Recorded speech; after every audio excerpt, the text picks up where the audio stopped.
we have. Acha, by the way, last night, Delhi, it was very stormy night. Stormy. I got up in the middle of night.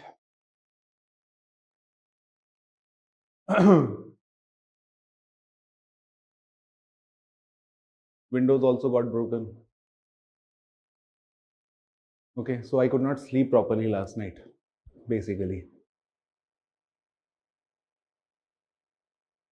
But anyhow, चल रहा है अब, सब कुछ चल रहा है अब. Pandemic आ गया है, दुनिया ऐसी. No, we have become used to all these things now. So, we have covered everything in one part A. One part A is over. Today we are going to finish Unit 1 forever. Forever. Okay? We will never get back to Unit 1. This ugly unit, which has taken so much of our precious time. Okay. But you talk about any subject, first unit is always foundational. And unless your foundations are strong, you would keep struggling. Okay? And that is why always it is important to make your foundations highly strong. Now, coming back to the topic for today. If you remember, and I'm going to make this chart just one last time. Okay? One last time. Final. Only one last time I'm going to make this chart, and then we are going to move over to the next part.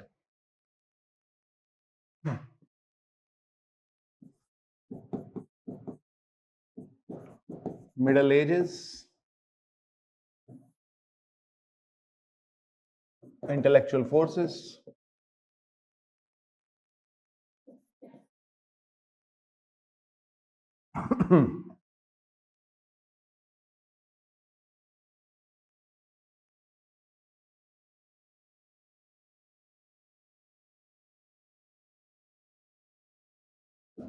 Renaissance, scientific Renaissance, Enlightenment, French Revolution, Industrial Revolution, Counter Enlightenment. Okay.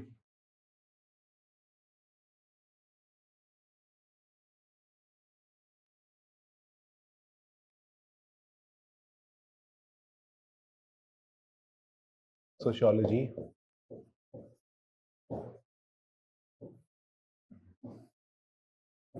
conservative,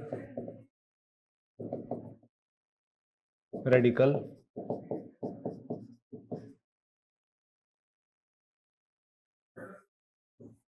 structural functionalism,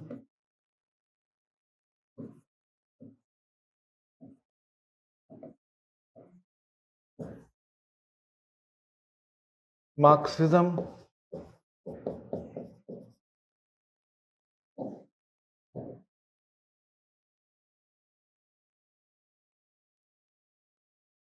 and both being positivist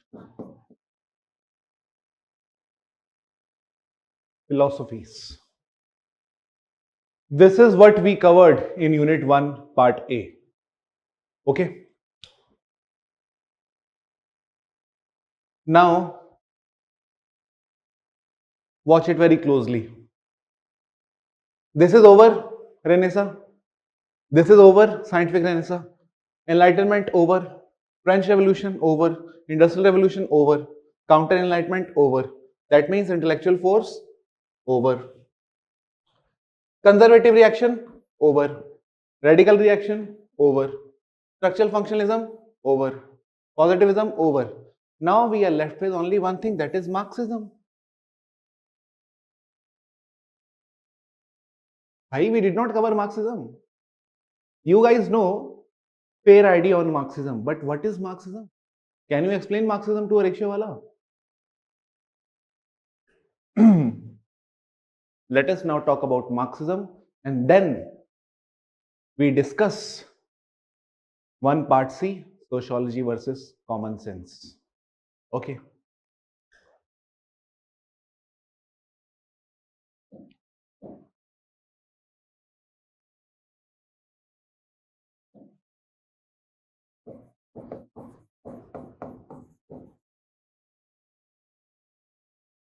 Marxism.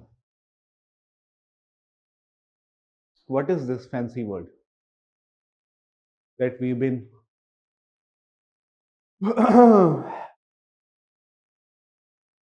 hearing since childhood? Marxism.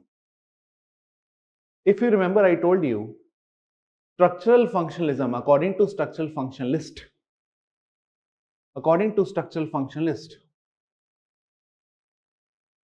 human body and society are exact parallels according to structural functionalist.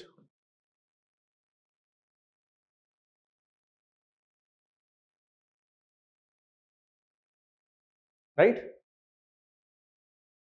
Human body consists of multiple organs. Society also consists of multiple organs. Unless all the organs in our human body are working properly, body cannot maintain itself. Similarly, unless all the organs in the society are working properly, society cannot maintain itself. And when you start comparing society to human body, that way you are actually making an analogy only, right? Analogy. You understand analogy? Parallels, दो different चीजों के बीच में, analogy. Okay. And this was actually called as organic analogy.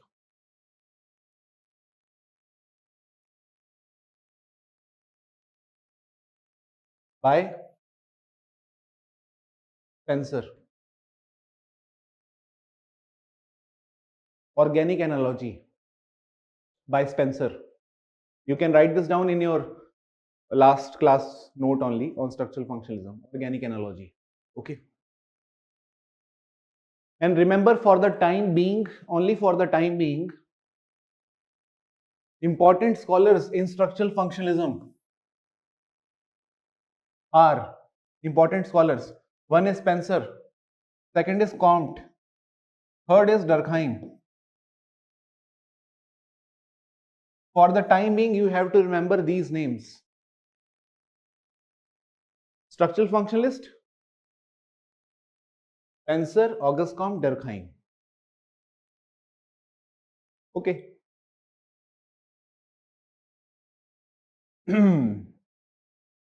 Okay. And positivism is not structural functionalism, although structural functionalism is a positivist philosophy.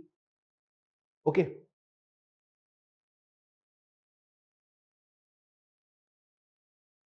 Now,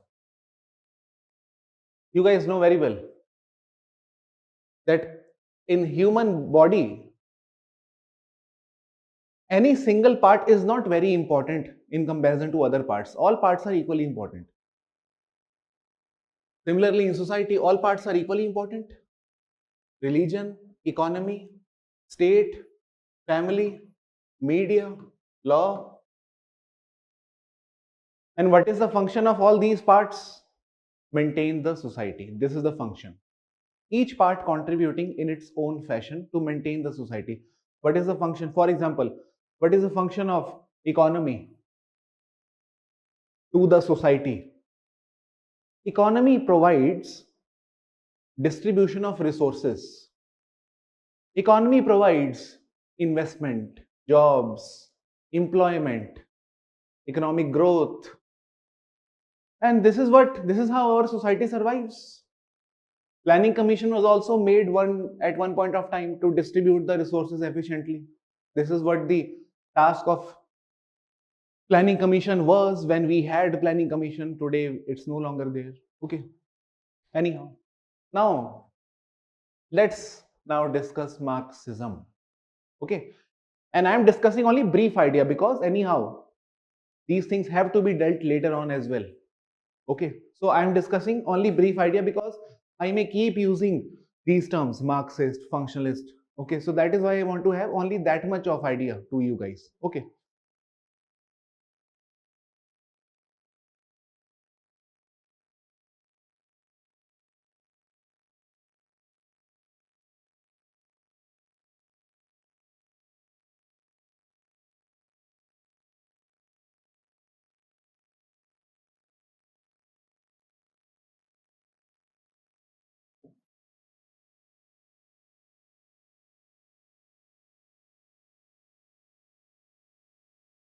According to Karl Marx, what is the issue? You know, structural functional scholar used to argue that all the parts are equally important. Karl Marx says no. In human body, okay, one part is highly important. The most important part of human body, which controls, remember this, which controls all other parts, which controls all other parts. And what is, which is that organ which is controlling my hand movement right now, or the way I speak? What is that part? Brain. Okay, brain is the most important part in human body according to Marx. And in society, what is that organ which is analogous to brain? Economy. Therefore, according to Karl Marx, economy is the most important organ in the society. And do you know, there are many people in this world who have controlled, who had enough power to control their brain. And when those people controlled their brain, they were called as superhumans. Okay? And we call them the great enlightened men. Whosoever could control his or her brain, either they achieved nirvana, moksha, they became sannyasi. These are those people who control their brain, right? And we celebrate them. Lord Buddha, we celebrate. Okay. Mahavir Jain, we celebrate. Guru Nanak, we celebrate these people. Thomas Hobbes, John Locke, Rousseau, Voltaire, we celebrate all these people who controlled their brain. Okay. And they did not let anyone outside of them to control over their brain. They had full control over their body. Full.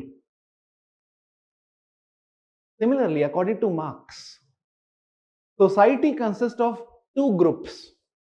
Only two groups. Remember this.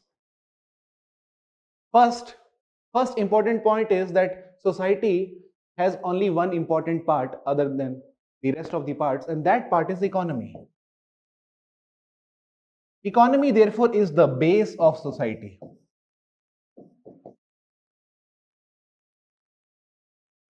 The rest, every other part, are secondary.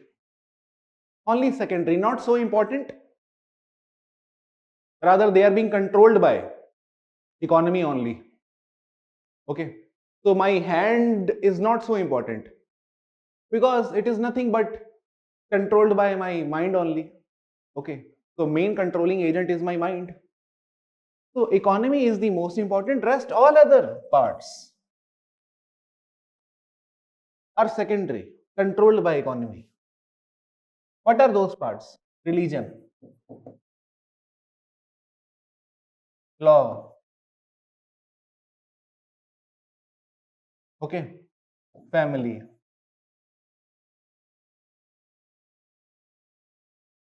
state, anything that you can think of. All the organs.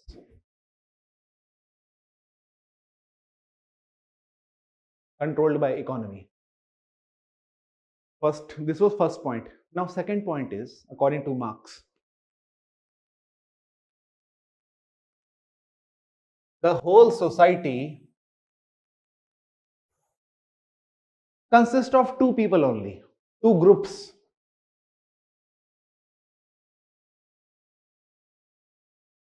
One is bourgeoisie,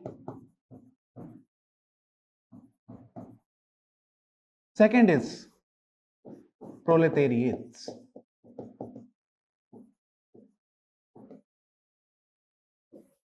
Bourgeoisie and proletariats. These are the two groups in society. But now, what are these groups? I'll explain everything. Okay.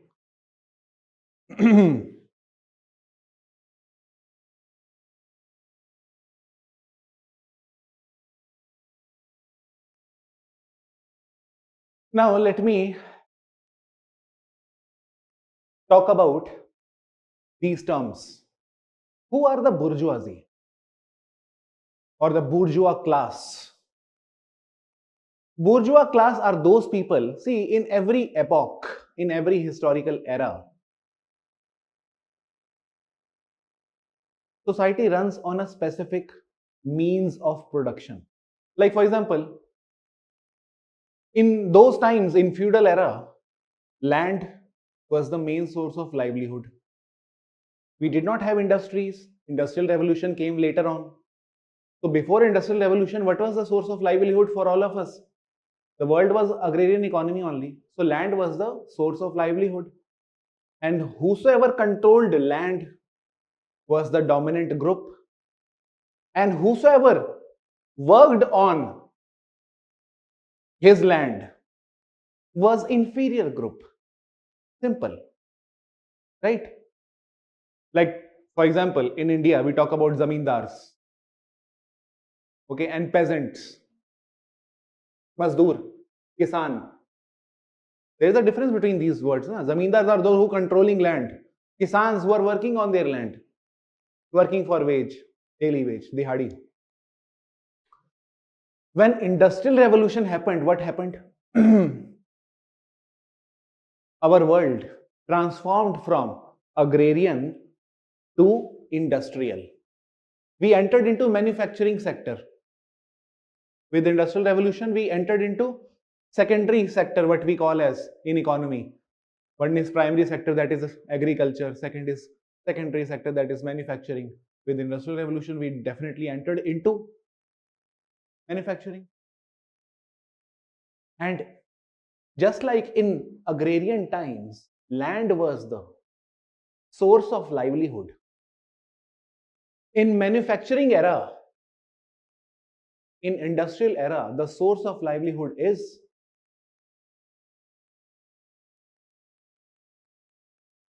industry. Industry. Okay. Because this is the era of mass production, mass production.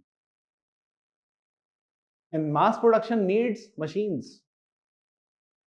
You cannot produce in mass through manual labor. You need machines. So now who would be the dominant group in this era? Who control over machines?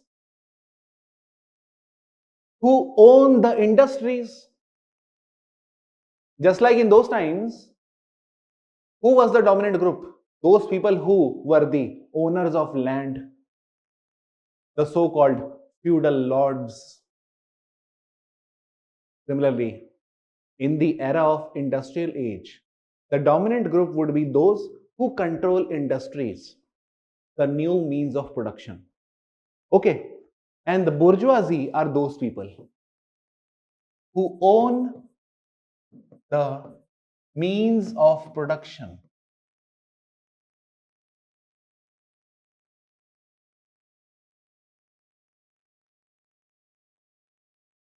Who own the means of production.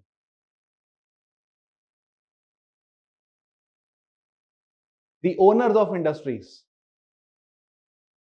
Proletariats are those who are dependent on these people, just like serfs or kisans, mazdoors are dependent on those who are giving them daily wage.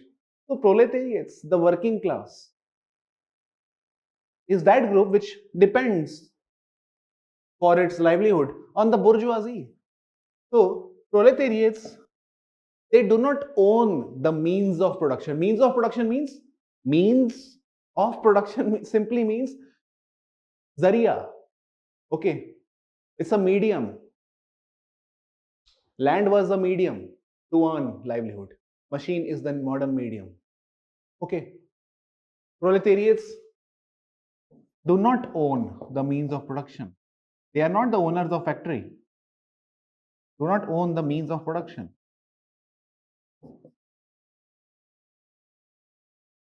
So what do they possess?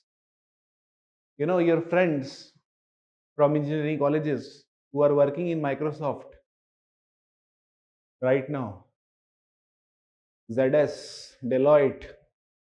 Who are these people? These are working class. They are not the owners of Deloitte or ZS. They are only working there. They own only one thing. They do not own the industry, obviously, but they own one thing: their labor power. They have labor power. They sell their labor to those companies, in exchange of which they get monthly salary. Agreed? All of us sell our labor to the companies, in exchange of which we get monthly salary. So they may not be owning the means of production, but they definitely own their labor. They are the owners of their labor. They will sell their labor in exchange of wage, monthly wage. Okay. Selling your labor means selling your talent. Okay. Selling your skills to a company. This is what the prototype model of society is according to Marx. If you remember, I told you yesterday only, a doctor or a biologist can see human body, can dissect human body, operate on it. Geologist can cut the rock, operate on it. Sociologist cannot see the society, let alone operating on it. So when you cannot see the society as a sociologist, okay, what would you have to do? You would have to make only models. Okay, and this is the Marxian model of society, where economy is the most important organ. Rest other organs are simply controlled by economy. Okay, now the question is, what are these organs and how are these organs controlled by economy? Now let me give you examples. Okay,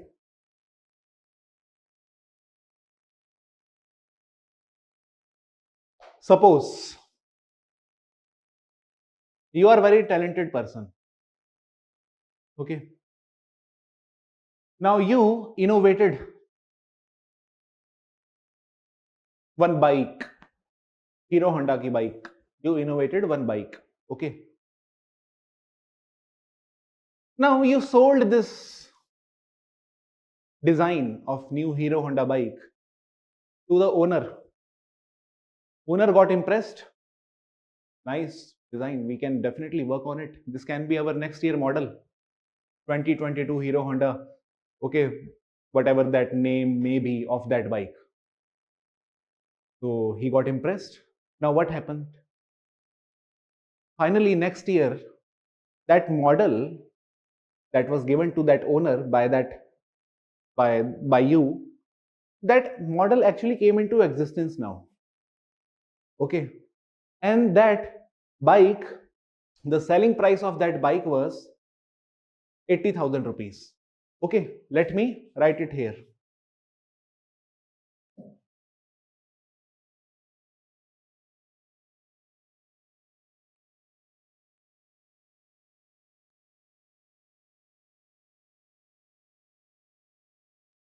Okay, so a bike which is your design,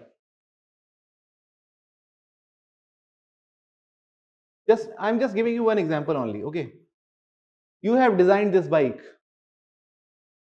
The owner got impressed with your design. Next year, the bike is launched in the market and the bike is being sold for 80,000 rupees. 80,000 rupees. Remember when you sold your design to the company man, you got 2 lakh rupees.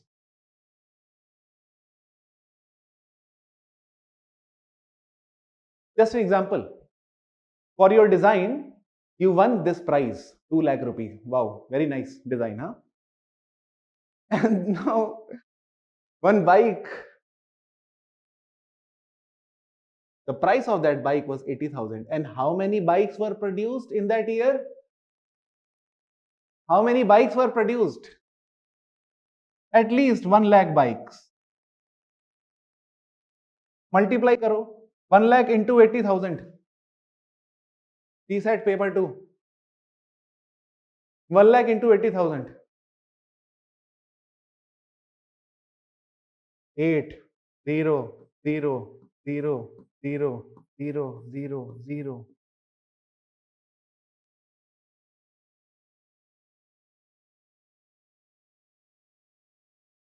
This is the total revenue of that company.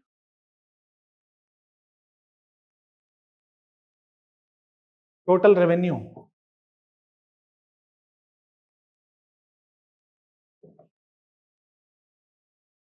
And how much did you get? 2 lakhs. Who made profit from your design? You. You are stupid to believe that you made profit out of your design. He made profit. And you know what will happen? One day, you will come to know this. You will come to know this. That company made so much of revenue from my design. I got only 2 lakh. That was only one time payment. These guys are manufacturing that bike every year. You will go back to your home. You will meet your wife. You will tell this story to your wife. Oh, that boss, I thought he's a very good man. I sold him my design. He gave me 2 lakhs rupees, but now he has earned billions. And he's not giving me even a single percentage of that billion. I deserve that. That was my design. And your wife will tell you, you got 2 lakhs now. You can earn more. Don't worry. Okay, I know you are highly talented. You do not have to worry. You can make more such designs. Okay, and one day you will get Nobel Prize also. Trust me. That man will somehow, he will get pacified. Okay. And then next day she will tell you, Diwali aane wali hai. You can gift something to your boss. Diwali is coming. Now what happened? That man who was feeling exploited, now he is not feeling exploited anymore. Somehow he felt pacified because his family told him, Arey, why are you worried over these petty things? You are the billionaire of the coming times. Don't cry over this petty amount. This is what Karl Marx said. Even if you want to do something now, even if you get to know that you are exploited,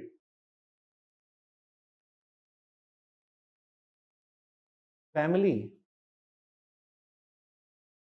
family is supporting which organ? Which organ?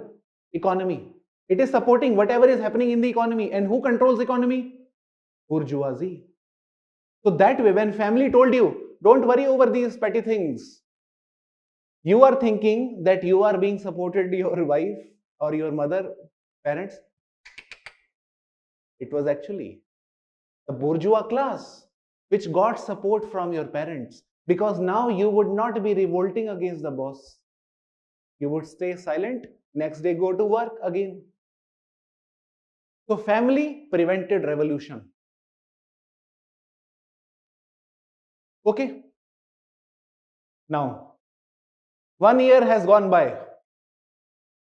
Next year, the same man comes to the same person, boss, and he says, "Sir, as you know that I have been very loyal to this company, and I have seen this company growing from this stage to that stage.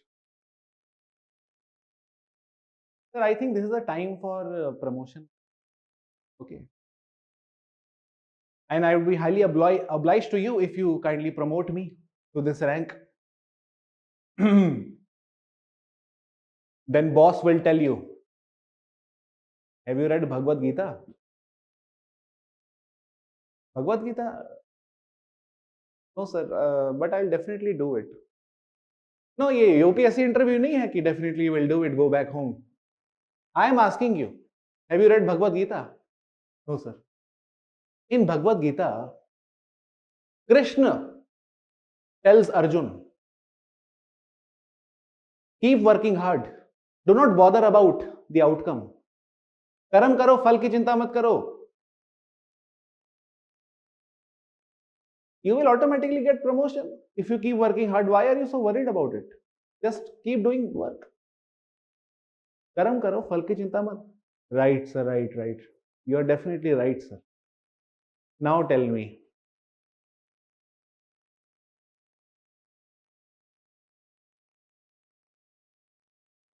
did religion not support those people who are controlling economy? And this is why Karl Marx is highly against the bourgeoisie.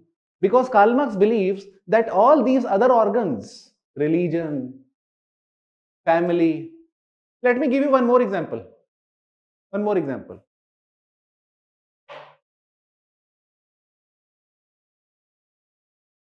Today,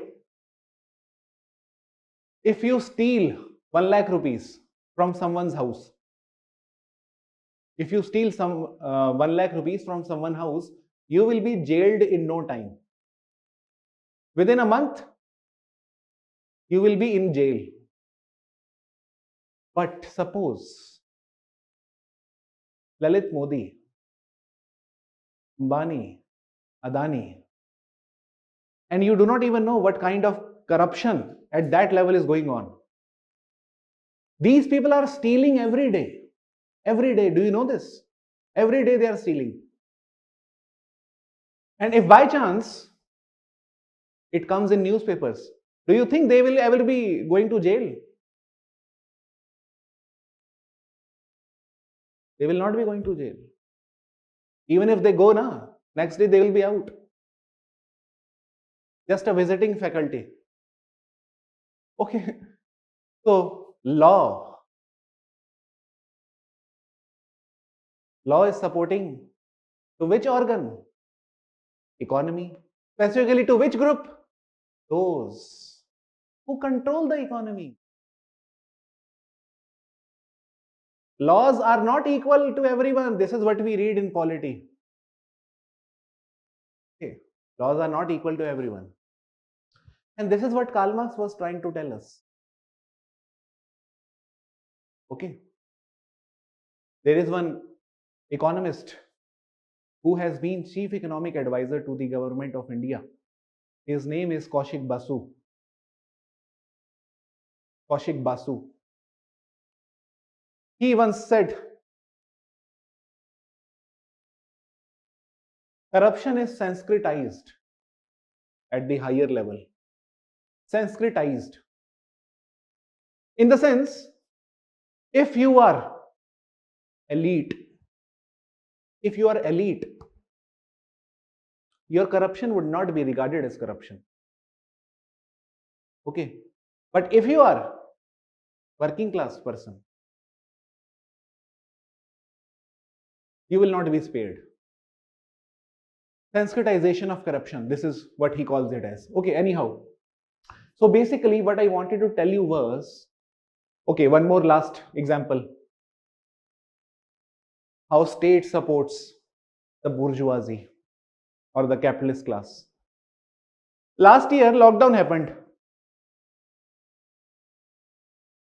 Who suffered? Working class or the capitalist class? Do you know? In the last year lockdown, all the labor laws were suspended. Labor laws got suspended. What is the meaning of this line? This line means that minimum wage was no longer in practice. There was no guarantee on the part of state to give you this much of amount every day because we are going through crisis situation. Okay, for the timing, let us suspend it. No minimum wage should be guaranteed. Secondly, every factory worker, his working condition, his working amount of time, the time that he spends in factory, is also regulated by an act called as Factory Act 1961. Factory Act regulates the working hours. This act was also suspended in the lockdown. That means now you would have to work for as long as we want. You cannot ask for us to go back home. Okay. Whenever we would tell you to go home, then only you can. You cannot complain against us in the High Court because laws are suspended. Earlier, there was 8 to 10 hour working hours in the factory. And this was regulated by Factory Act. Nobody can exceed this amount of time. Otherwise, it will be exploitation of workers. But what did state do last year? It suspended these laws. Maternity Benefit Act. Maternity Benefit Act is also a labor law. What is the provision of this act, maternity benefit? You are a female worker. You got pregnant. Now, it is very obvious, since you are pregnant, you cannot come to office.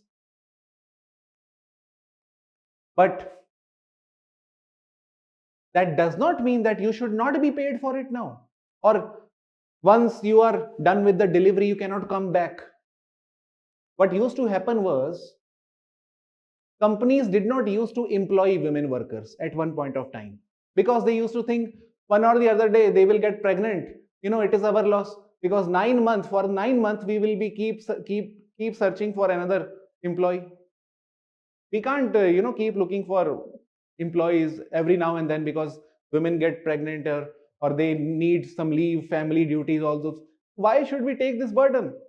So let us not employ women. But then so-called welfare state concept we have, so definitely we had to come up with this law, Maternity Benefit Act. That means women should be guaranteed this much amount, and once she comes back, you cannot ask her not to come. Okay, you would have to employ her back. This was the Maternity Benefit Act. This was also suspended last year lockdown. That means all the laws that were favorable to the working class were suspended. But why? The question is why they were suspended. You know why? Last year, since all you guys know that economy was going through recession period after lockdown, and in order to recover economy from recession, what do you need? You need investment. And who were those people who were going to give investment? The foreign direct investment, FDI, the foreign corporates.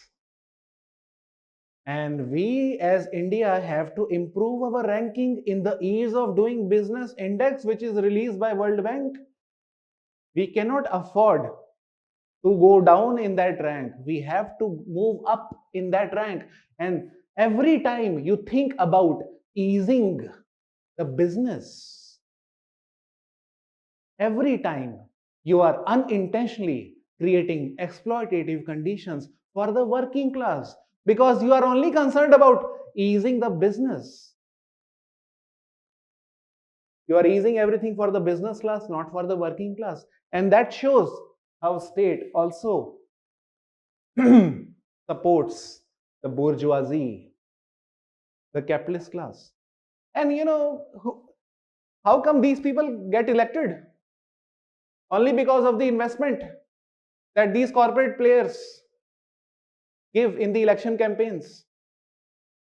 Obviously, when they come to power, when they become MPs, MLAs, they would have no choice but to support or to come up with policies that are favorable to the industrialist. One day,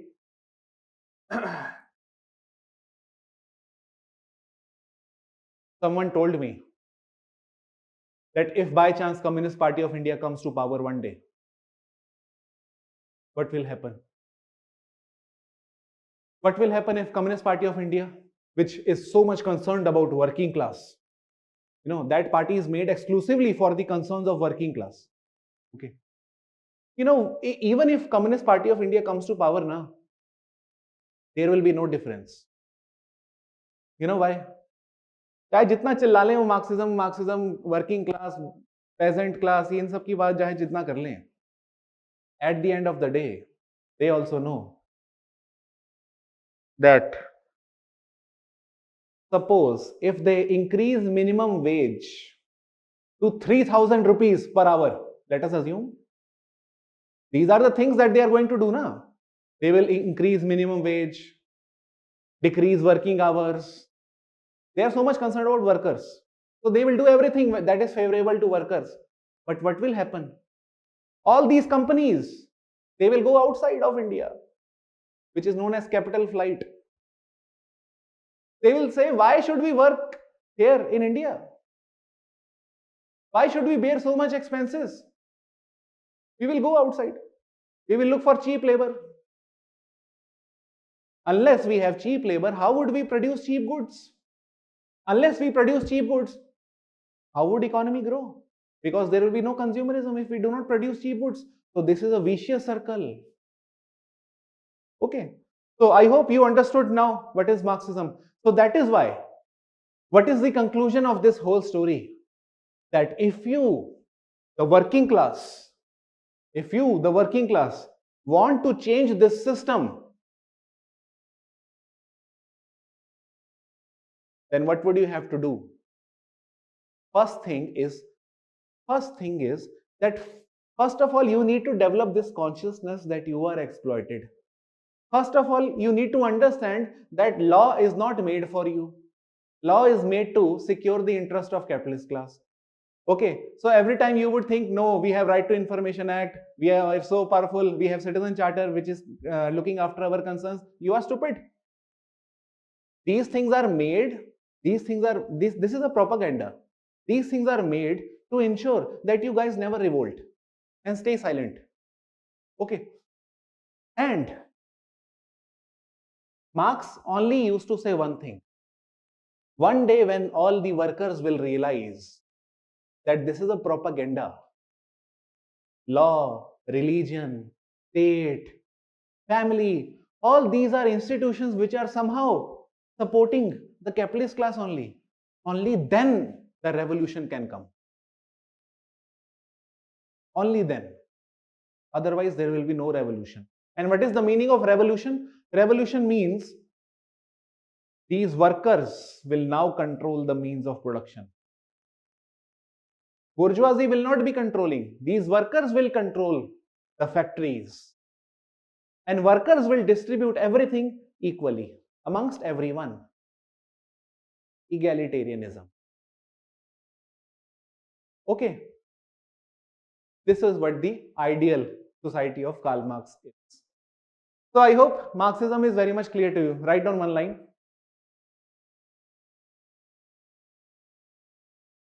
According to Marx,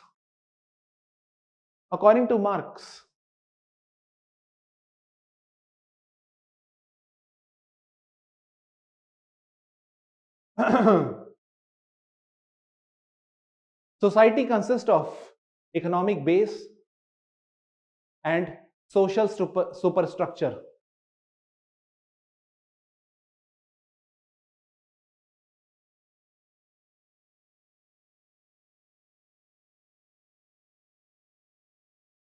Society consists of economic base and social superstructure.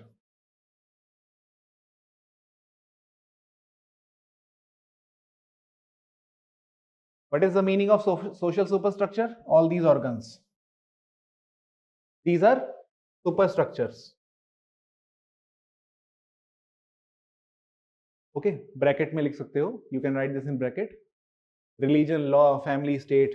These are social superstructures.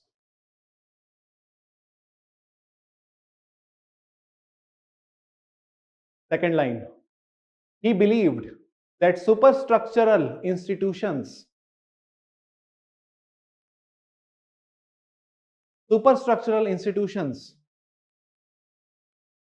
promote values and beliefs,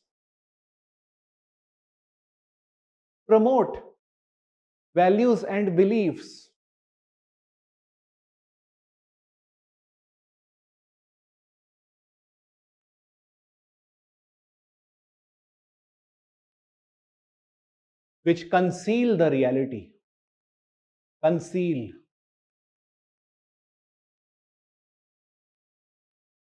means hide, which hide the reality. Which reality? Bracket में लिखो, exploitation of the working class. You are exploited is something that is hidden. You would never get to know this.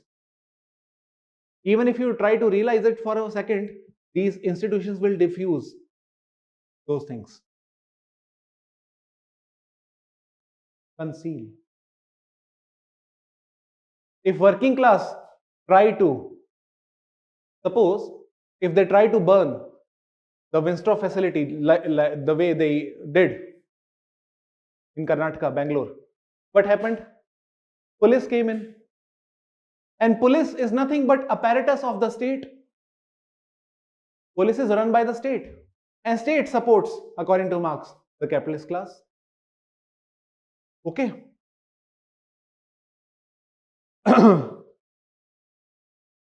Last line.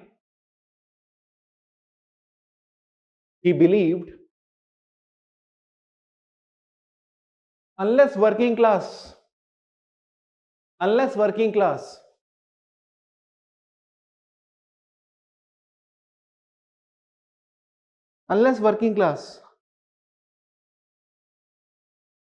develops true consciousness,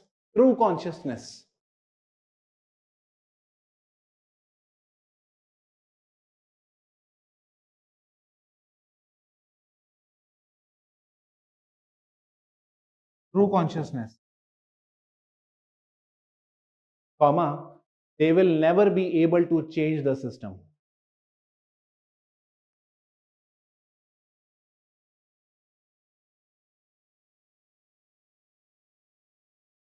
They will never be able to change the system.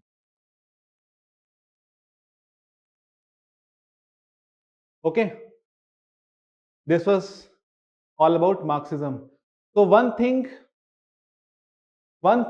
you guys now know very well, that both structural functionalism and Marxism came out as a result of modernity only. Both of them were reaction to modernity or not? Agreed?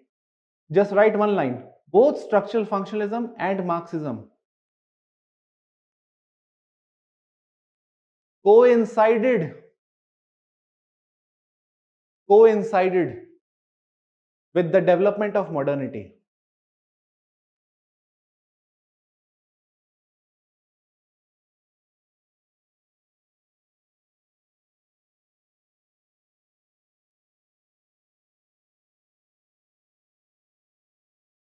Okay, with the development of modernity. The concept of law came with modernity only, right? The concept of state came with modernity. Remember that chart? The concept of nuclear family came with modernity only. Okay, nuclear family. यहाँ मुझे पता थोड़ा दिक्कत हो रही होगी कि family कैसे, ये तो फैमिली तो पहले भी थी, ठीक है। पहले जॉइंट फैमिली थी, And there is one scholar, Talcott Parsons. Talcott Parsons says that nuclear family is highly functional for the growth of capitalism.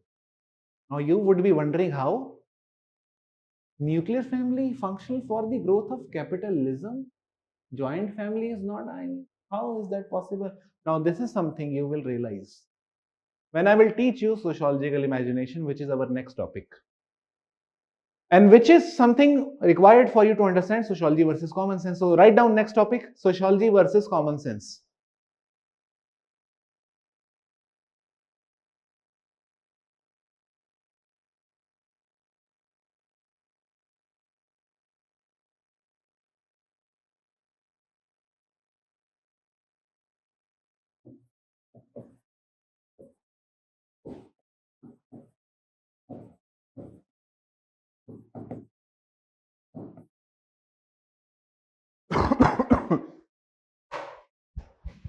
Just give me 5 minutes break. ठीक है, चलो अब शुरू करते हैं. Let us start. Very interesting topic. Okay. All you guys right now have common sense knowledge about the world. All you guys. Common sense knowledge. Okay. For example, let me ask you one question. Okay, and let me answer only on your behalf because you guys are not enabled any chat box. Okay.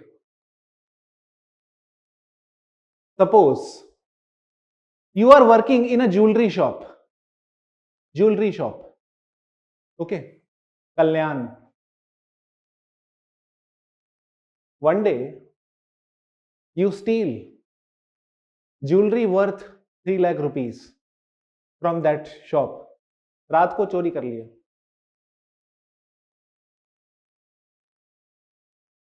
Next day, what will happen? Next day, police will come, investigate. They will see CCTV camera. They will come to know, okay, this was the man. They will take out the ID of that man from the manager. They will start looking for that man. They will nab the man. They will put him in jail. After 2 or 3 months, he will be free. Now, the question is, who is the thief? Who is the thief? Common sense knowledge. You will say, but obviously that person who stole jewelry worth 3 lakh rupees, obviously he is the thief. Now what is the point in asking such stupid questions, sir? Now this is common sense knowledge. Do you know who is the thief? The owner of that company is the thief. Now you will say how? If you remember that example, who designed the bike? He got 2 lakh rupees. When the man sold the bike, he got billions. Who is the thief in that case? Start looking at the world from a Marxist perspective. This is welcome to Marxism. This is how Karl Marx used to look at the world. To Karl Marx, that person who stole jewelry worth 3 lakh rupees is not the thief. He used to get 40,000 rupees per month. And he used to entertain customers who were worth billions. It was only through the entertainment that he did to those customers. He used to ask him cold drink. Okay. When I was a kid, I remember whenever I used to go with my mom in jewelry shops, very boring. Okay. Just sit idle there. Okay. And then the shopkeeper will ask, "Beta, cold drink loge?" De do. So I used to have cold drink. And my mom used to purchase jewelry worth whatever that amount may be. Okay. And I used to feel that uncle is so nice. He always asked me cold drink. So whenever my mom used to tell me, "Chaloge jewelry shop?" "Haan, chalo." So every time I used to go with my mom and I used to look out for that uncle. Where is that uncle? And that uncle would come. Cold drink? Cold drink. Now, only because of that entertainment that uncle did to me and my mother, that the owner of that company got profit. One day, that manager, that uncle who used to give me cold drink, he stole jewelry worth 3 lakh rupees. To the eyes of common man, he is a corrupt man. He is thief. But the fact is, if you look at the same act through the lens of Marxism, you will realize that actually the surplus value that man used to generate for the company by serving to so many customers like us, that surplus value was appropriated by the owner. And this man used to get peanuts per month. So when your boss appropriate maximum amount of your hard work, keep it in his pocket, he is the thief now. This is what Karl Marx wants us to realize, which we are not able to realize. This is one example. Okay, I am giving you first examples how sociologists look at the world. Now remember, when I say sociologist, first of all, when I say this word sociologist, sociology consists of multiple branches, multiple theories, multiple perspectives. It is not only about Marxist, it is not only about feminist, not only about functionalist. There are many perspectives, but eventually you will get to know that whether it is a feminist scholar or a Marxist or a postmodern or a functionalist or a neo-Marxist or a critical theorist, all these people look at the world which we, the common sense people, do not have the ability to look at the world in a similar fashion. Okay. Let me give you one more example.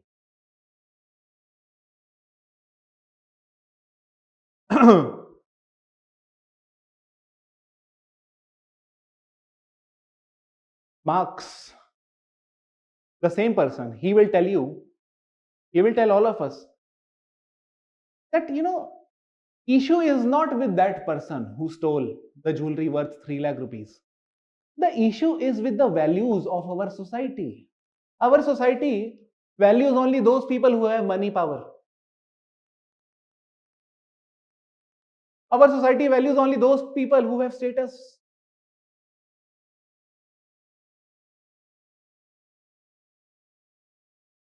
In a tribal society, there is no concept of money power. Okay. So you would not find any person stealing in tribal society.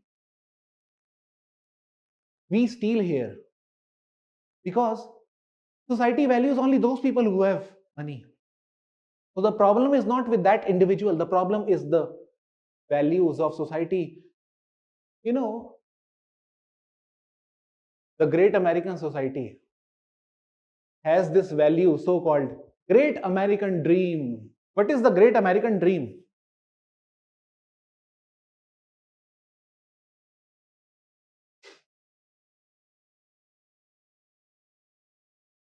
Great American Dream.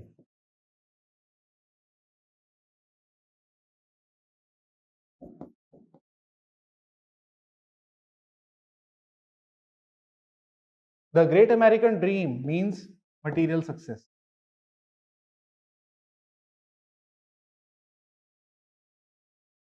Material success means car, bungalow.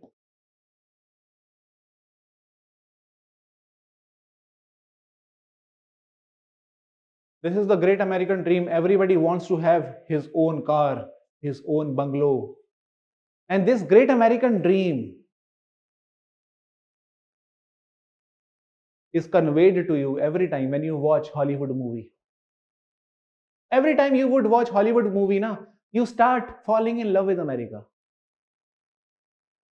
Okay, you would want to be one of them. You would want to have car like that. यार क्या car है बंदे की भाई इसकी car देख तू. Look at the house, the mansion, villa. All these things are portrayed in the great American Hollywood movies. And when a person who belongs to slum who cannot afford these things, when he would start watching Netflix every day, just like all of us, and he would see कि मैं क्या कैसी जिंदगी जी रहा हूं, मैं इन लोगों के पास सब कुछ, मैं क्या कर क्या रहा हूं मैं जिंदगी के साथ. What am I doing with my life? These people have their big cars, bungalows, mansions. Let me also have one of them. So at night 3 a.m. he will go to someone's place, take one car from that area. People will start calling him corrupt, thief. No, it is not his fault. It is the problem with values of society. We give privilege to only those people who have material success. Okay, and he became victim to that. Anyhow, let me give you another example.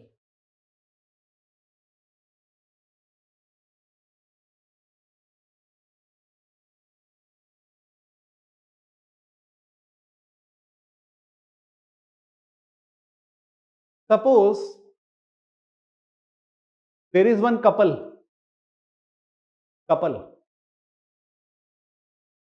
who is not able to have a baby.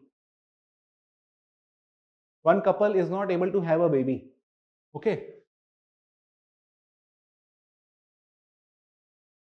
One couple is there, not able to have a baby.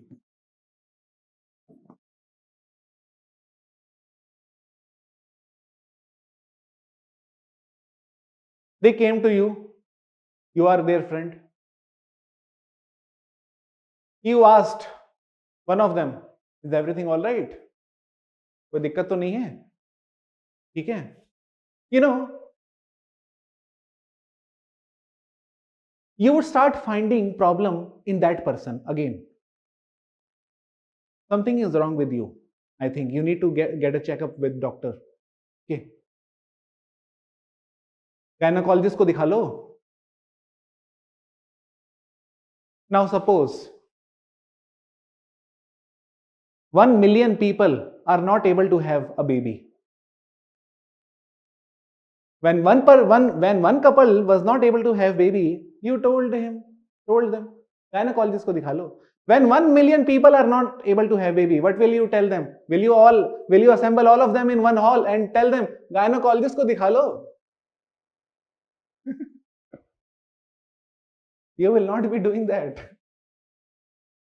The same suggestion that you are going to give to one couple, you will not be giving the same suggestion to the masses who are feeling the same problem. And then you will come to know that what seems to be personal trouble is not personal trouble. It is a public issue. It is a public issue. Okay. One couple not able to have baby it seems personal trouble. इनकी होगी कोई दिक्कत. Must be facing some problem, biological problem. But when 1 million couples not able to have baby, it is a public issue.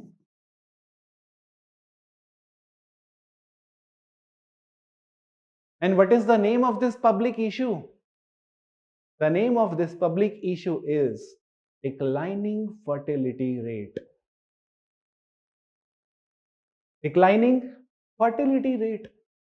इसी को तो बोलते हैं declining fertility rate. This is what we call as declining fertility rate. When one of them come to you, that couple was very much known to you, you did not tell them declining fertility rate, you are victim to that. No, that would not make sense. Okay, but you definitely would tell them it is your personal trouble. But when the same problem comes in masses, you term it as a public issue. Case of declining fertility rate. Now this can be enforced as well. Like for example, in China, they had one child policy.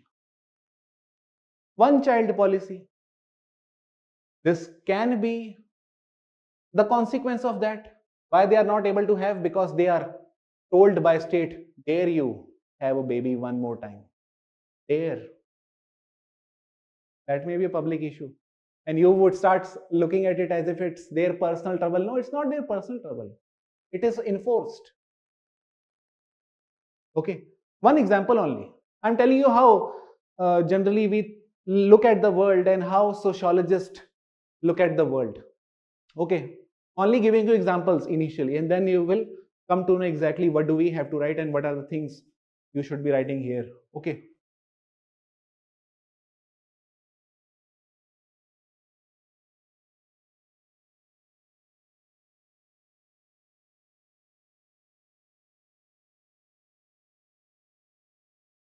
Suppose one person is unemployed.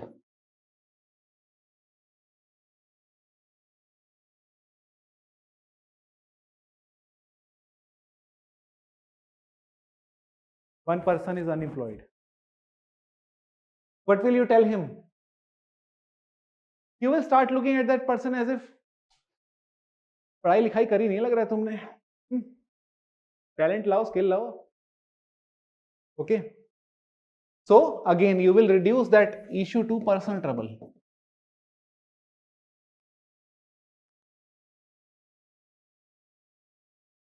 It seems personal trouble if one person is unemployed. But when 1 million, 2 million, 10 million, 50 million people are unemployed, when 50 million are unemployed, you will not be assembling all those 50 million in one hall and tell them, why did you guys not study properly? This is not the suggestion that you are going to give to those 50 million people. Now you will realize it's a public issue. It is not a personal trouble. It is a public issue.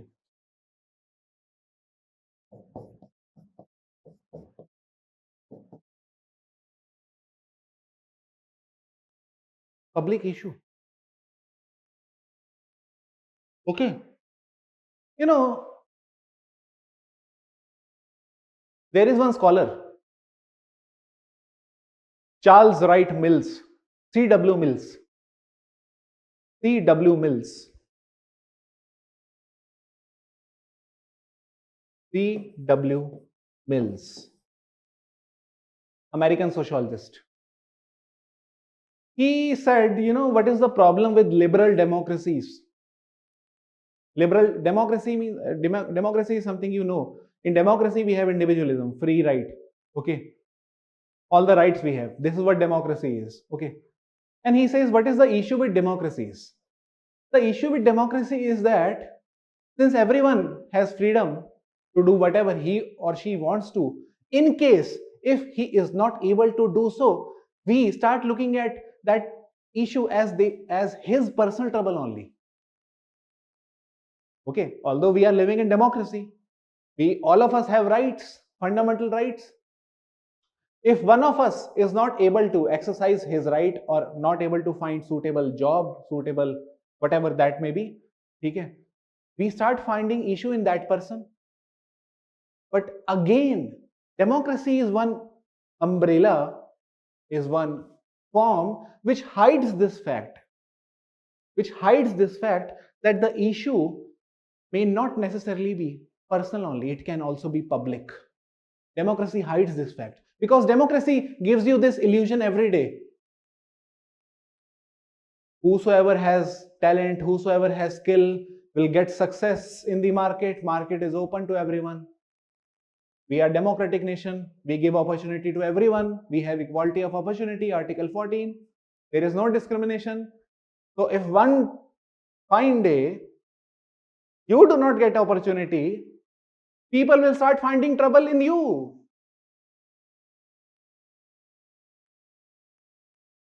This is what C. Wright Mills says. So now write down one line.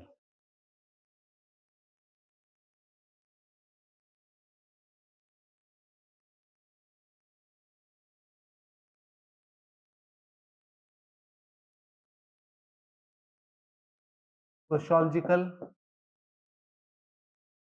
imagination.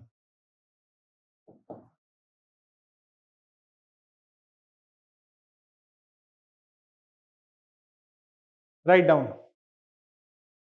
Sociological imagination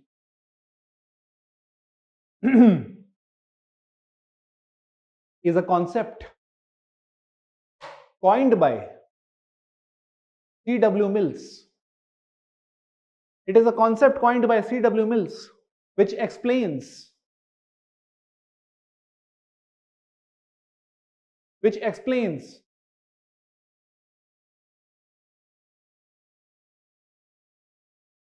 what seems to be a personal trouble, which explains that what seems to be a personal trouble, जो दिखने में लगता है personal trouble, what seems to be a personal trouble is actually a public issue.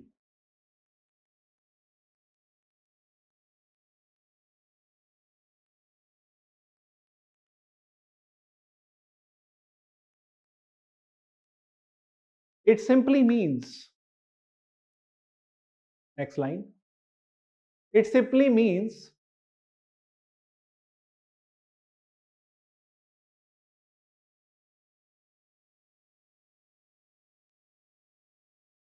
that individuals are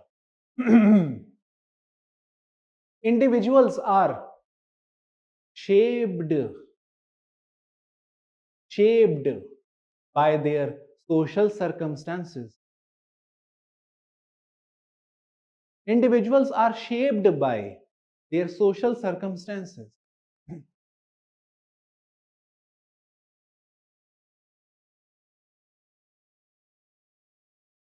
And in that case, to find an issue with the individual,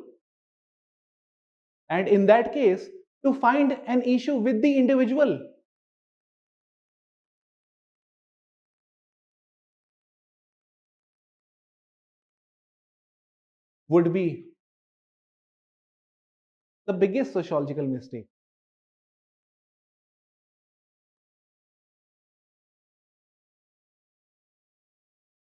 Would be the biggest sociological mistake.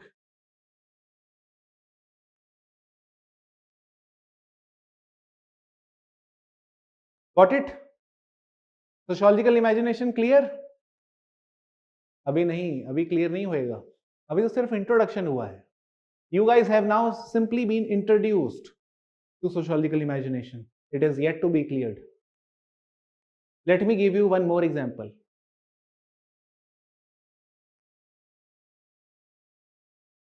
When one person commits suicide,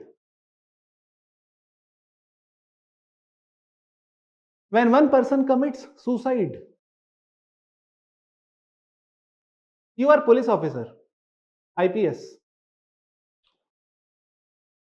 You came to know about someone in your area, district, committing suicide. What will you do? You will start looking for all the details on his laptop, mobile, the people he had conversation with last time before this act of suicide. Okay, he will start calling his friends.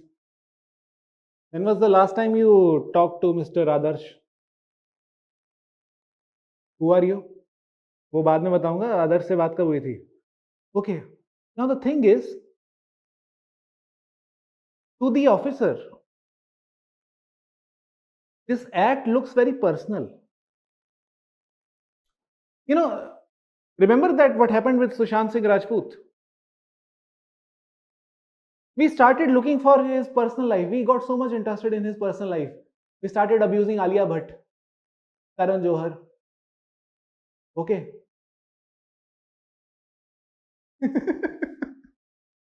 This is what we were doing. When one person commits suicide, it is a personal trouble. Maybe a personal trouble. But when every year 10 million people are committing suicide, same rate, trust me, check on Google, you will find this data. Every year, 8 to 9 million people are committing suicide globally. Globally, 8 to 9 people, 9 million people are committing suicide. Now that shows something is wrong, not with the individual. Something is wrong with the structures of society. Let me give you one more example. One more example. Then you will come to understand exactly what sociology is all about. Suppose you just got pass out from your class 12th. Okay. One fine day, your friend called you. Listen, are you interested in going to Bhangad Fort, that famous haunted fort? Haunted fort, Bhangad. Let's go. Chalo. So the 3 or 4 friends, you guys got united. Okay. Hired one jeep or gypsy. Feel तो उसी में आती क्योंकि. And then you went to Bhangad Fort. You know what happened?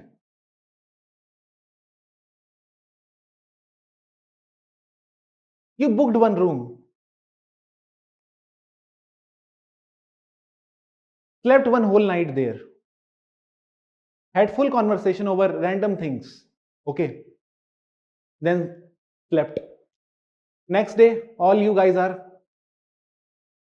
missing. Now, police will come to the spot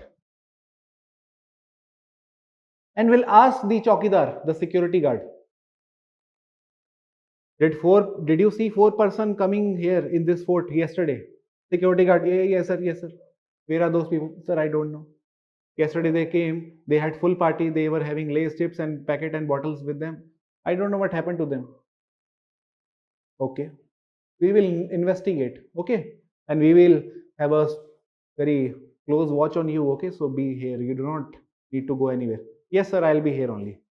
Now, next month, another group of friends decided to go party at Bhangad Fort. Okay. Another group of friends. They went there. Next day again, they were also missing. Again, police came, asked the security guard. Last month, 4 people were missing. Yesterday also, some 3 or 4 people are missing. What is happening? Sir, I think these people are na. Security guard is telling to the police. Sir, I think these people, sir, they are not the right people. They come here for wrong things, sir. And then they go away next day without leaving any clue. Sir, don't have to worry about. They are not missing anywhere. Okay, they are at home only. They come here only for entertainment and then go away. But next month again, same thing happened to another couple. Another couple. This went on for 10 months. Now the question is, where are all these people? All these people are dead. They were found dead after 2 years. And that shows that what seems to be personal trouble, but the way security guard was explaining to Chowkidar that these people are coming for entertainment only, these people, what kind of people, they are coming from Delhi, Mumbai, the people coming from these areas. Okay. What seems to be personal trouble is actually public issue. Something is wrong with that Haveli. Something is wrong with that fort. Similarly, when people commit suicide, it is not the issue of that individual. It is the issue with the society. With the society. I'm sure if Sushant Singh Rajput was married, the chances of him committing suicide would have gotten reduced. This is one thing that I'm sure. You know why? When you are married to someone, you are highly integrated to someone, attached, very close. Before taking such action, you start thinking of those people. What will happen to my children? What will happen to my wife? And then you resist from taking such action. So that shows that marriage prevents such happenings. And if you are single, maroge. Okay. So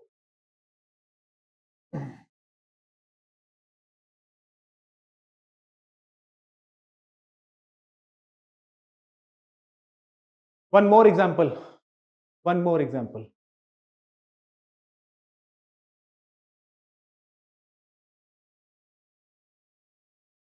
Suppose one person is feeling bored at workplace.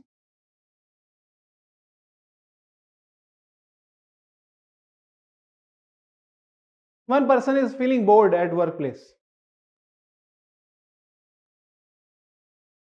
He comes to you, यार bore हो जाता हूँ यार. Every day I am doing same thing. Same boss, same employees, feeling bored. You will, what will you do? You will start motivating him. You will start motivating him. Bro, just keep doing like this. It's a matter of 1 or 2 odd years. Then see, where will you go? You'll become CEO one day. You know na your potential. I know. You don't have to get worried or bored about these things. Now suppose 1 million people are getting bored every day.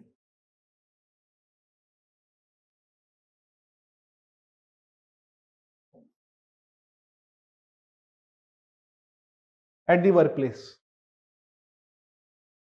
I am very underestimating the figures. The figures are very high. Okay. 1 billion, more than 1 billion in fact. You will not be motivating all of them in one hall. You can't be doing that, na. Action is, the situation is same. The problem is same. But still, your action would not be same now. Because now you would recognize that it is not a personal trouble, it is a public issue.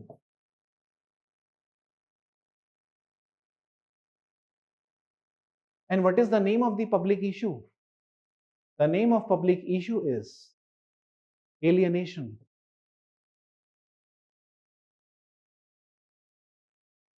Alienation is something that is inherent to the functioning of capitalism, whether you are in public sector undertaking or whether you are in private sector. It is inherent. Okay. Alienation. It is a concept given by Karl Marx. All of us are doing repetitive, monotonous tasks every day in the name of specialization. Okay, we are given this tag that you are specialized. So we keep doing the same thing. Eventually, we will feel bored. And this is what alienation is. This is what alienation is. Okay. So basically, what is sociological imagination? Sociological imagination helps us to understand that what seems to be a personal trouble is actually a public issue. It is actually a public issue. Okay. And it is caused by the way our societies are organized. It is caused by the way our societies are organized. Okay. So I hope this is clear to you. This is one way of imagining something sociologically. Only one way. Only one way. Okay. Second way of imagining something sociologically.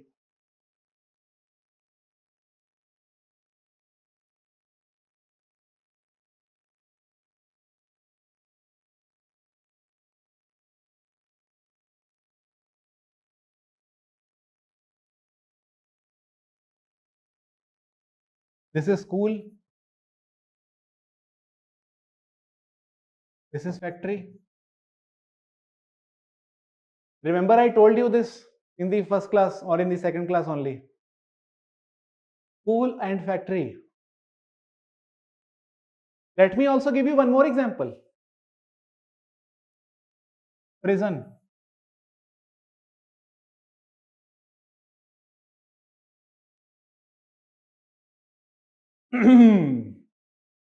I'm going to compare prison, school and factory. Someone who has common sense knowledge, to that person these three are completely different institutions. No connection whatsoever between these. There is no connection. But if you are a sociologist, you will find connections even in the things which seem to be different. There are connections. I told you structural functionalism. Every organ is dependent on each other, and then only the society is maintained. Our body consists of multiple organs. Each organ depends on other organs. Then only my body can maintain itself. Similarly, in society, all these organs depend upon each other.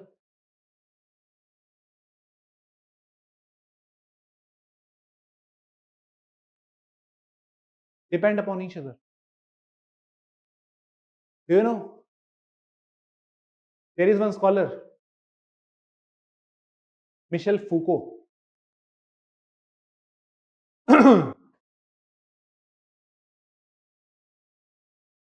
Michel Foucault.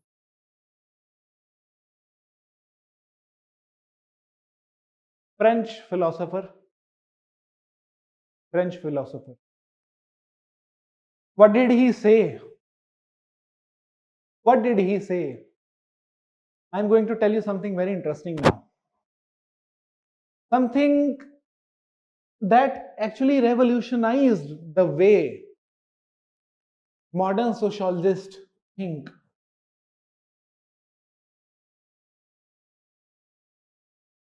Let me start with prison.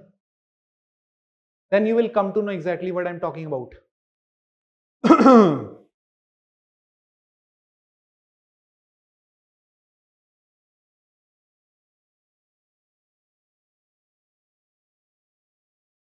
Do you know what is the design of prison? There is a watchtower like this, and there is this chamber. Okay, and these are the prison cells.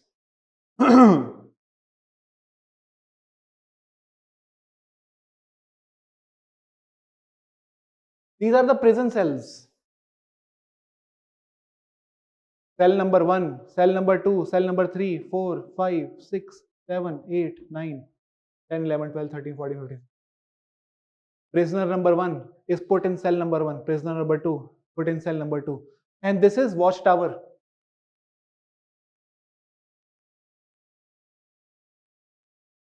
Watchtower. Do you know one thing? Very interesting. These prisoners who are in these prison cells, these prisoners are living in this illusion that they are being watched by someone. This man from that watchtower is keeping an eye on everyone. Right? Right? So these prisoners are thinking every time, we cannot escape the jail because we are being watched every time by someone in that watchtower. But do you know one fact? Nobody is there here.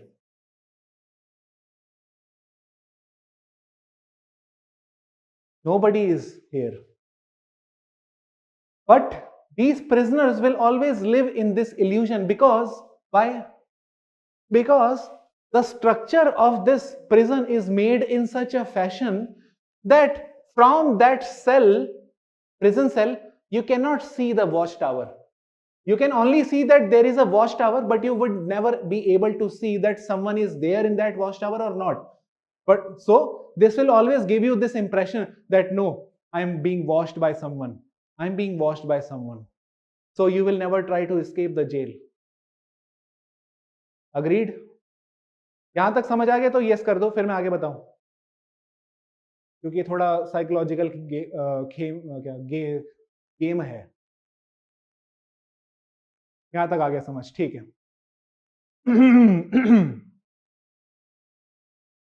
Now imagine you are driving your car on the road one fine day.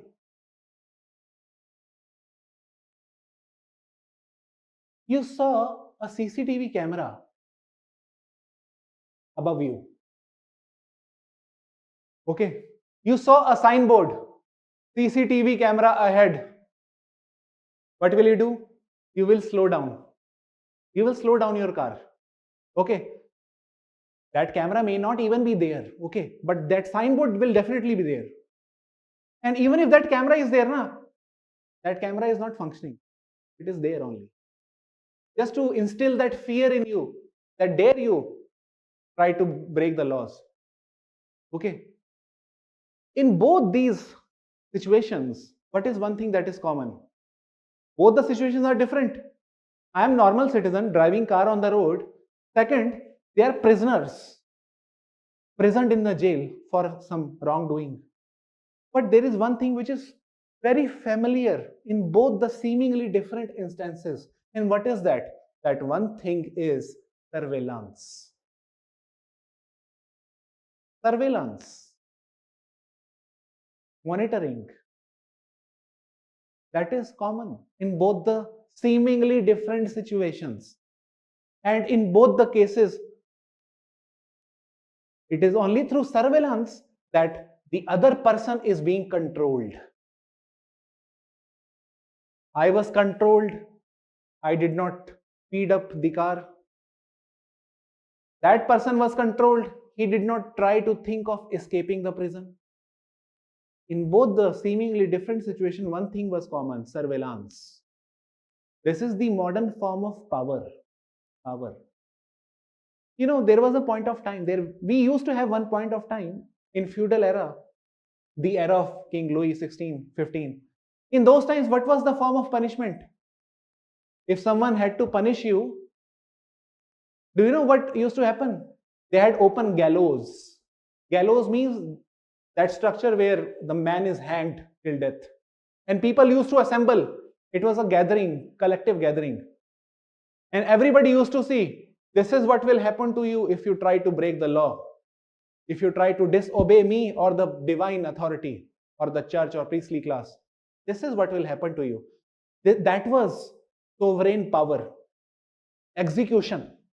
But today we do not have sovereign power, execution. Capital punishment is something that is very limited or is absent all over the world. What we have today in the name of power is disciplinary power, surveillance. Only surveillance. Okay. This is the idea of Michel Foucault.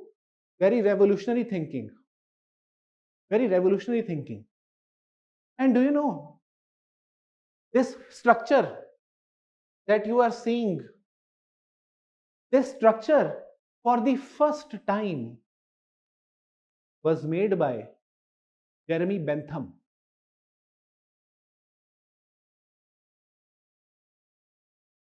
Jeremy Bentham. You must have read about Bentham, John Stuart Mills in some books or in some other, in your school days also maybe. They are the people who are called as utilitarian. Not so important for us, okay, but still, Jeremy Bentham. And this structure is called as panopticon. This structure is known as panopticon. What is the meaning of pan? Panopticon, the root word is pan. Pan means all or everywhere. Okay. Optic. Optic means visibility. Everywhere. Everything is visible. Panopticon. Okay.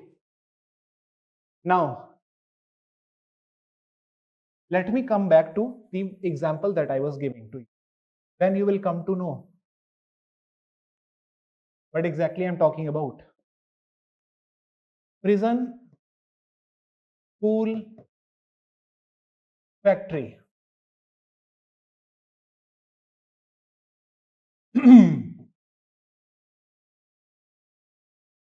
in all the three institutions,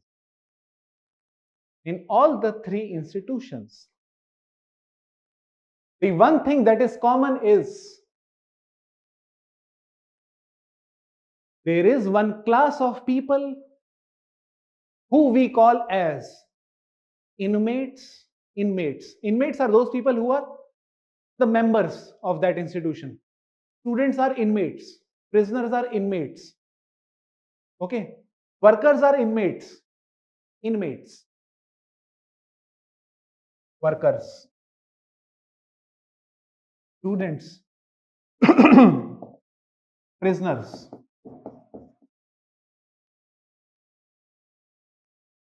All these are inmates.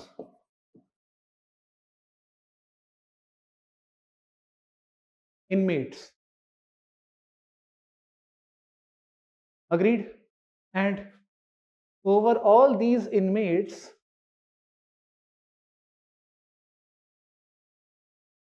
the power of surveillance is executed. Power of surveillance. How? In factory, those people who are working professionals, if they look over above them, they will see camera all around them, CCTVs.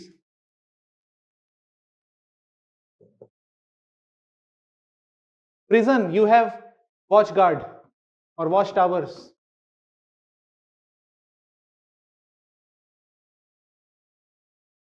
And what is in the school? What ensures that you guys do not escape the school, be timely in the class? What is that one thing? Can somebody tell me?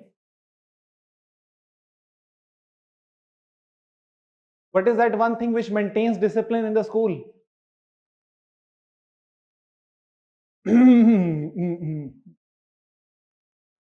Your gate,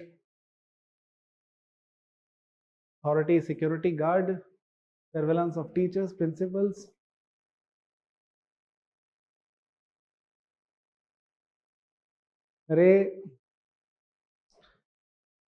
Let me tell you one thing. Let me tell you.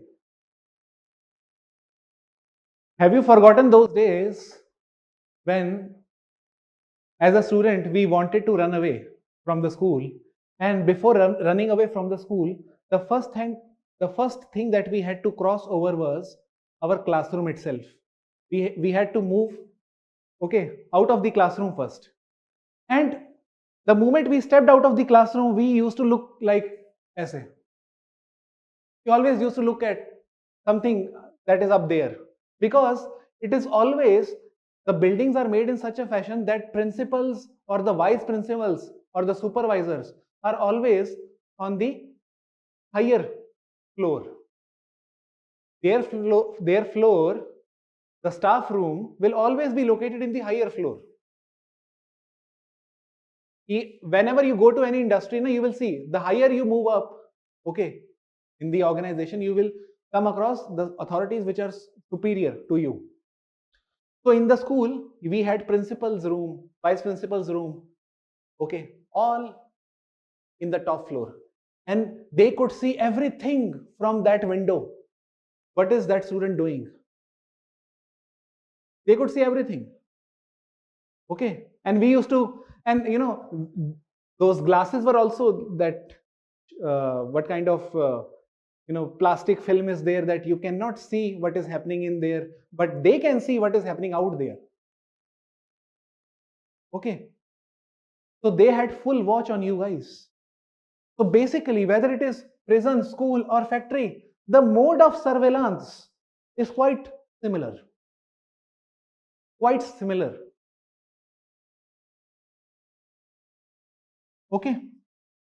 Mode of surveillance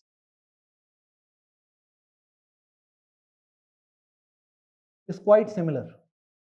And in all the three institutions, there is power relation between the two groups. Teacher versus students, power relation, authority, if you remember the last time I told you. This word I talked about, power relation. In factory, we have supervisors versus workers, power relation between both of them. Okay. In prison, we have this prison guard versus prisoners, power relation. Always you will find that there is a similarity between these three seemingly different institutions, the way they work. Okay. One more example. One more example. I'm just trying to tell you today how sociologists think. Write down one more line.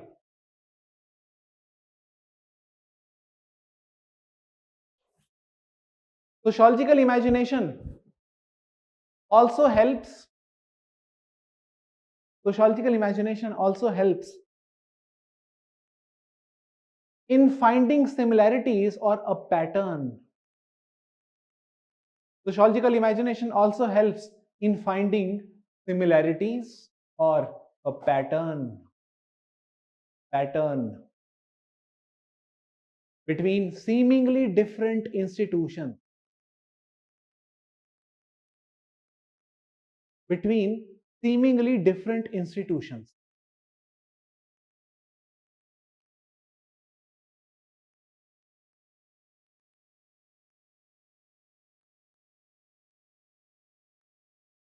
Okay.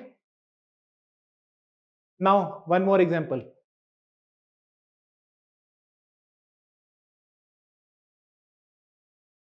Mental asylum,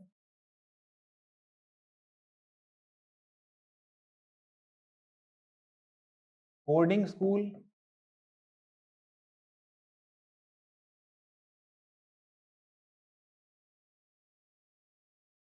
cult organization,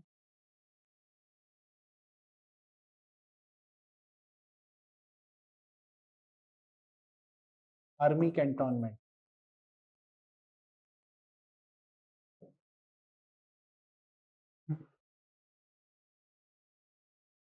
Now, these institutions you must have heard a lot about.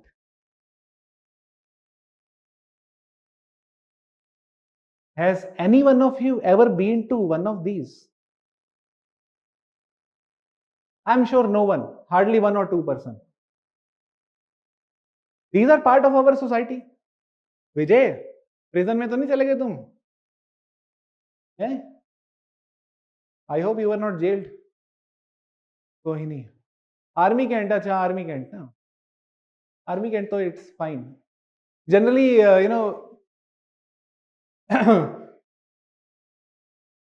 my mother used to take me to army can't, in order to get that grocery from canteen, army canteen. Okay. Mothers always have this habit. Although we are not from army, but still, mother used to make friends with those people who are from army. तो canteen से थोड़ा सस्ता पड़ जाता है सामान. Anyhow, so army cantonment, cult organization, mental asylum, boarding school. There is one scholar who has compared these institutions, and his name is Irving Goffman.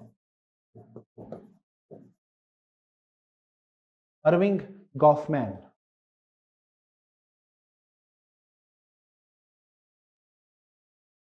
Irving Goffman.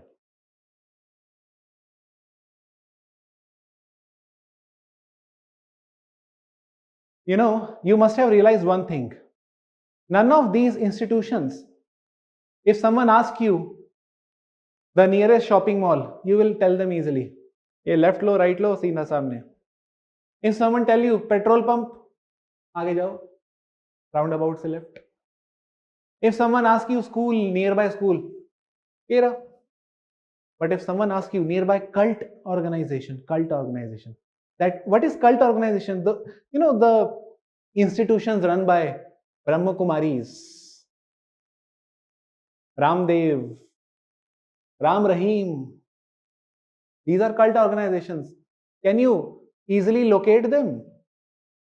पता नहीं कहाँ होते हैं जाके कोने में.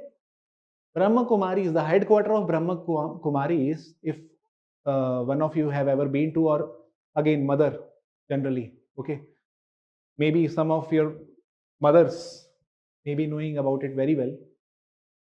The headquarter of Brahma Kumari is there at the Mount Abu, Rajasthan. Okay, that means you will always find these institutions very isolated, at very isolated places, not in the mainstream city. You would not find prison in the center of the city. Prisons are always located एकदम extreme corner पे, isolated, excluded. Tihar jail, I don't know. I've been living in Delhi since 15 years. I still do not know where is Tihar jail. Okay. Boarding school. When I talk about boarding school, what comes to your mind? First school that would come to your mind is Doon School. Very famous Doon School, Rockford School. These are those schools which you must have heard about, or you must have seen them in the 90s album videos, indie pop generation. Okay. In those times, the boarding schools used to come in the albums. Okay. आज भी आता है. But you must not have ever been to these colleges or these schools, boarding schools like Doon School, Mayo College, Wellington College, boarding schools. दूर हमें बाहर से दिखता है अंदर कुछ है, but अंदर हम जा नहीं पाते. These are known as total institutions. Why total institutions? I will tell you. Because they are situated not in the mainstream society,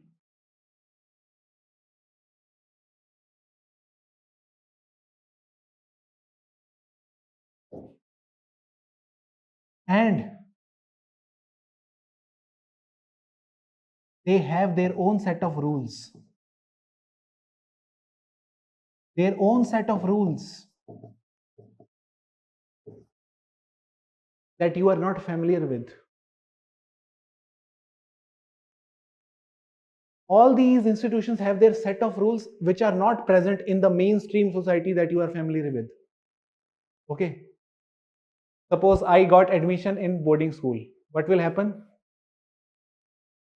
You know, first they will ask me to take out this watch. I will take out this watch. Then they will ask me to take out these nonsense clothes. I'll take out these nonsense clothes. Okay. They will ask me to throw away my mobile phone. I'll throw it away. Then they will ask me to put on the clothes, the uniform that they would give it to me. I'll put it on. All those people who look very different from one another, all of them now will start looking very similar. All of them having that same white or green color clothes, British look. Okay, that pants. Okay, without watch or fancy mobile.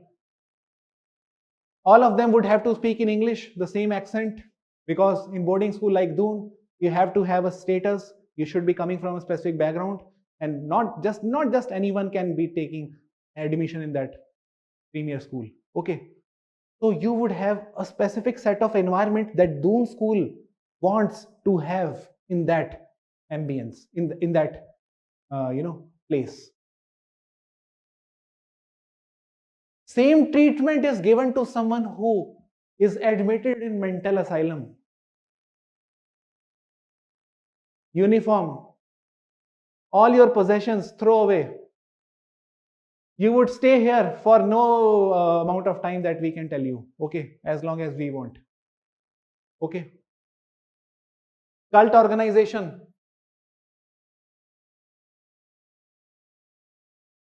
If you are a member of Brahma Kumari, or if you have seen Brahma Kumaris, you will realize all of them are wearing that white cloth all the time. And all of them are speaking in similar accent. Similar, very soft tone. You will always realize this, it's a very soft tone. Close your eye, meditate. Okay, you will always see very a tone that is very unnatural. I'm not saying it is unnatural. I am sure that it is very different from the tone that you must have seen outside of those people or outside of those institutions. Your friends would not be speaking to you like, where are you going? No, this is not the way your friends speak to you. Okay. So in army Kent, they would have a different tone. Where are you going? Sir, canteen. Show us the card. Card to hai nahi. Now, they are also having uniform. They have different set of rules. They are not in the mainstream society. They are part of different, they are society of their own type. Okay, these are total institutions. But one thing is very common in all of them. One thing is common. Once you become member of either of these,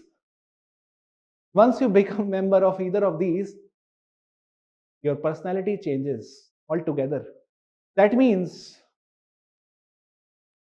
yourself is dead. The original self that you had is dead. This is what Goffman calls as mortification of self.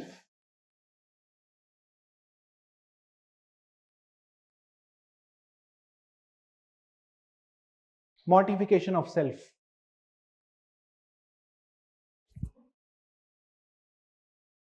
Okay. Now I hope you guys know very well what kind of thinking sociologists possess. First, what seems to be personal trouble is not personal trouble, it is a public issue. Second, what seems to be different from one another is not really different. They have a pattern. Agreed? These are two kind of thinking that I have just talked about. Okay. Now this is the kind of thinking you need to possess. One day, one fine day, you will develop this kind of thinking. And then when you will start reading newspaper, you will start comparing which cannot be compared by a common man. You will start comparing between those things that cannot be compared by a common man. And this is something that you will develop on your own. I will help you, definitely. मैं push करते रहूंगा. Okay, वो चीज develop हो जाए होएगा और होएगा भी एक दिन. Okay.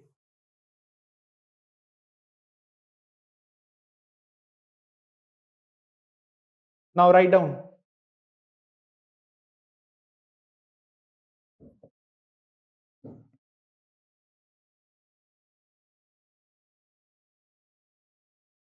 Definition of common sense.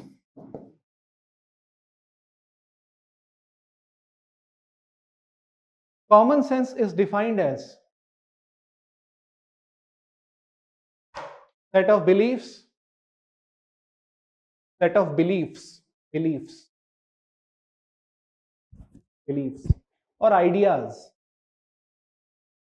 or ideas that seems very natural. Set of beliefs or ideas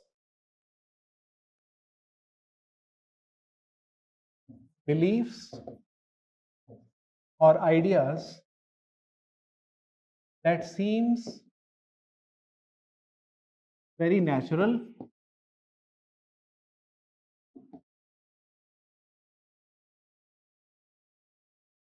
okay beliefs or idea that seems very natural, or second way that you can define is that it is a set of knowledge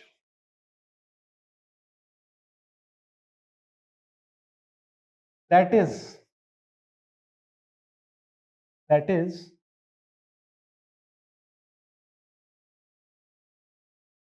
set of knowledge that is based on opinion and assumption.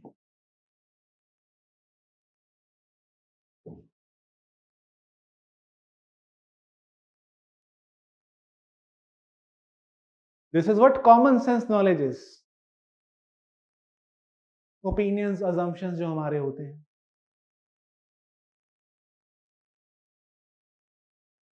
जो बड़े natural लगते हैं, natural ही तो है। School और factory compare करोगे, पागल हो क्या तुम?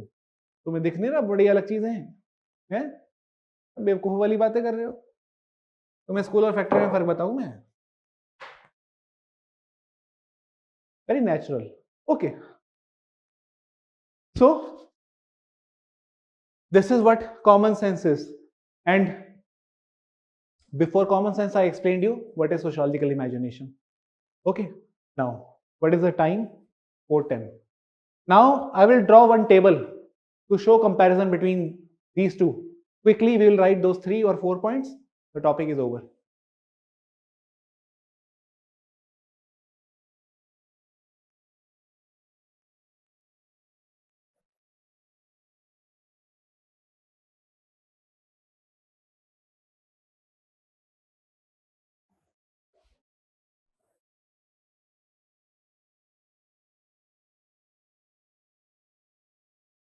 Common sense, sociology.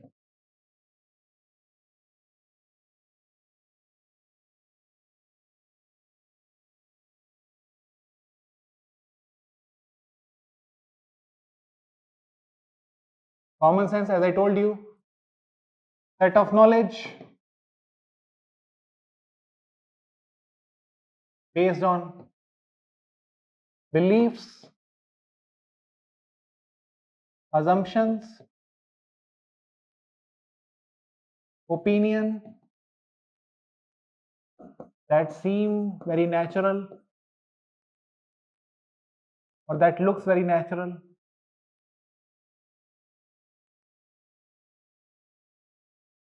Okay.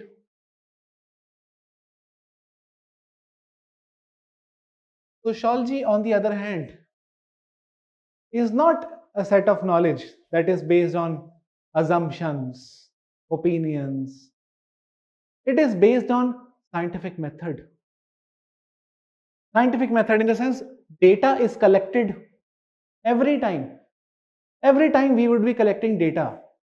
Every time after collecting data, like for example, I collected data from school, collected data from prison, collected data from mental asylum, collected data from cult institution. After collecting all the data of the kind of people that are there in these institutions, I found a similarity in the way they behave, in the class that they are coming from, lower class or middle class, or the kind of belief they have, or kind of product that they have become after being enrolled in these institutions. I start seeing a pattern. Like a scientist, I input all the data in my computer about these institutions, and then I see a graph before me. Oh, ये तो सब एक जैसे ही हैं. Sociologist. Okay. Sociology. Set of knowledge based on empirical facts. Empirical facts matlab data which can be collected. Okay, empirical facts. Based on empirical facts, reliability, validity,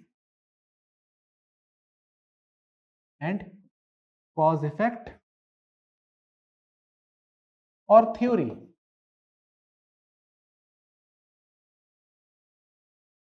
अभी के लिए आप इतना ही समझो, because there are some terms which I have written that you would come across when you read unit 3, but अभी के लिए आप इतना समझो.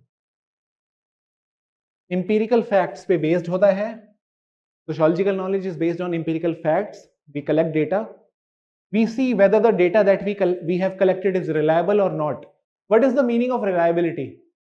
Simple. Suppose I want to check my weight. बहुत बढ़ गया वैसे, बहुत बड़ी दिक्कत है, इसको मैं जल्दी कम करने वाला हूँ। Anyhow, suppose I want to check my weight. I just weighed myself on the machine. Okay. The number was X something, X kg. After 5 minutes, again, I checked my machine, I checked my weight on the same machine. What is the result? The result now, after 5 minutes, with the same machine, now the result is X minus 5 kg. Can you lose 5 kg in 5 minutes?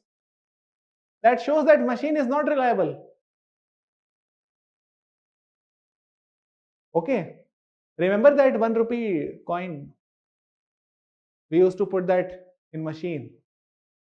Okay, there was a point of time when शायद बहुत ज़्यादा पुराना हो गया क्या ये? 2000 में भी तो था. बस स्टॉप्स में होते थे. 1 रुपए का सिक्का डाल के wait, you could check your weight just by inserting 1 rupee coin. And if by chance the weight is same even after 10 or 15 minutes or even after 1 or 2 days, that means machine is reliable. And when I say that the knowledge that we obtain from sociology is reliable, that simply means that if some other scholar comes to compare these institutions and he has read my work on these institutions that I have found similarity, if some other scholar also comes, he would also start seeing similarity. He may reject me also, but he would also come to know that yes, your data is reliable. I can also see that pattern. I can also see that pattern. Okay. So whatever we would say would be reliable. In the sense, some other person can also become a sociologist and conduct experiment across these institutions, and he would also definitely come up with a pattern. Okay. Very much similar to the pattern that we discover. So data is reliable. Validity. Cause effect we have, theories we build. So none of the things that we talk about are based on simply assumptions or opinions. Marxism is not an opinion. Marxism is a theory. Marxism is not an opinion of a person named as Karl Marx, Germany में पढ़ा हुआ कहीं नहीं. He's a great scientist. Okay. You know what is the difference between social scientists and natural scientists? Social scientists become God very easily. Natural scientists do not become gods. You do not have Newtonianism in natural science. Newtonianism या फिर Newtonification. You do not have Albert Einsteinianism. But we definitely have Marxism, Neo-Marxism, Voltaireism. Voltaire के ऊपर भी मिलेगा आपको. Hobbesian notion, Hobbesianism. All the social scientists, they become God. We'll come to those things later on. Anyhow, second difference between common sense and sociology.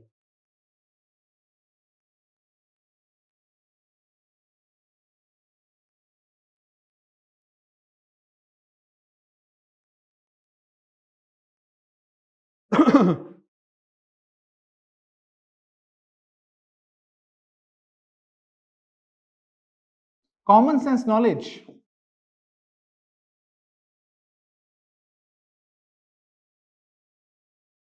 is highly localized or culture specific.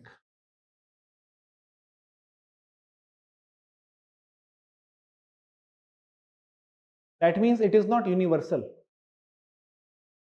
Basically, it is not universal.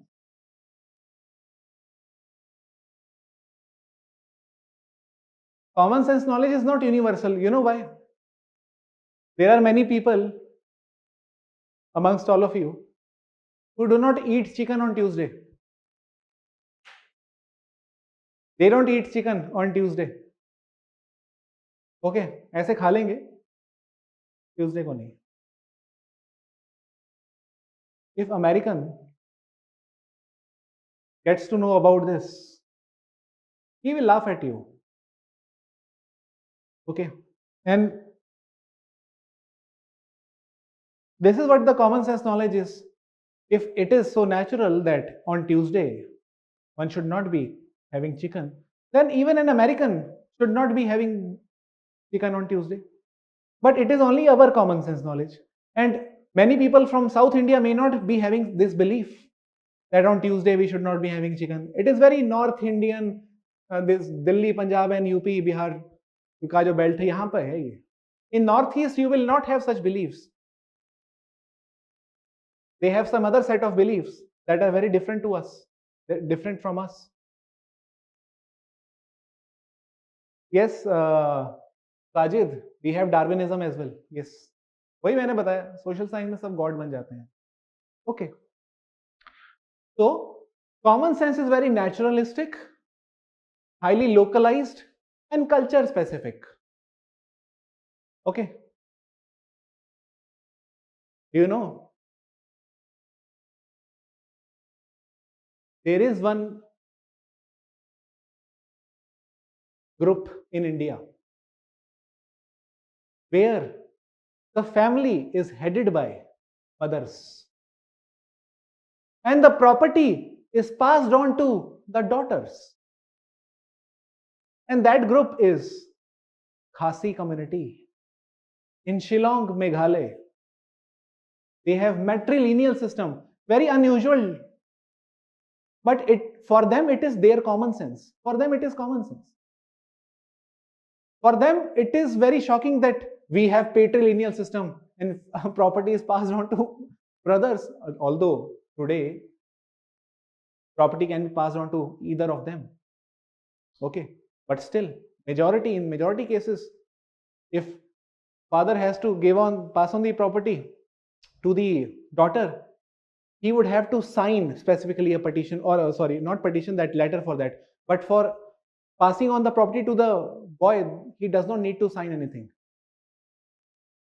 It is considered natural, very. Okay. So, to those people, it is very natural to have matrilineal system. Okay. There is one group in Tibet.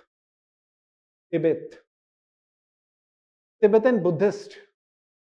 They are known as Mosuo.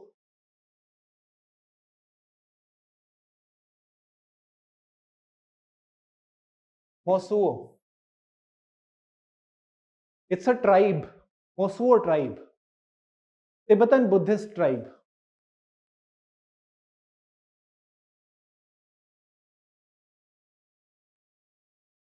Tibetan Buddhist. They are located in Yunnan province, China. Yunnan province, Mosuo. Do you know what kind of people they are? Very, very unique. Very unique. They do not have the concept of marriage. They do not marry. Marriage is something that is unknown to these people. They have never heard this concept, marriage. Marriage as an institution do not exist there. Okay. And the families are led by female only. Males are simply used only for insemination. Once the child is born, male is thrown away by those females. So dominant they are. Mosuo. Okay. And so this notion of patriarchy, patrilineal, it is common sense to us only, but for them it is nonsense. That is why common sense is highly culture specific. Okay. While writing on anything on paper, by chance if paper drops, we take up the paper and we do like this. It is nonsense to American. He would not be able to understand what are you doing. So that is why common sense is highly localized, culture specific, not universal. But sociology The theories that you will read in sociology are universal. Marxism is not local. Universal theory applicable everywhere. Okay, functionalism is not local. Universally applicable everywhere. Okay, so second point, unlike common sense, sociological theories are highly universal, applicable everywhere, with few exceptions. Okay. Okay, now rest of the things I'll be discussing tomorrow because I think time ज़्यादा हो गया है. हमें भी institution close करना नहीं तो police आएगी. So if in case you have any question, you may ask. We'll continue from here only. We'll wrap up 1C and 1B also will be done with by tomorrow or at max by tomorrow, by day after tomorrow. What is the difference between belief and faith? Oh, this is a question that you should be asking a teacher who is teaching philosophy or ethics. Okay. Someone teaching sociology, for that, this question is irrelevant. Belief or faith. For us, both are one and the same thing. What about red light areas? Does this area also fall under total institutions? Yes, they are. There are many sociologists who study those areas. They have their own set of rules. Okay.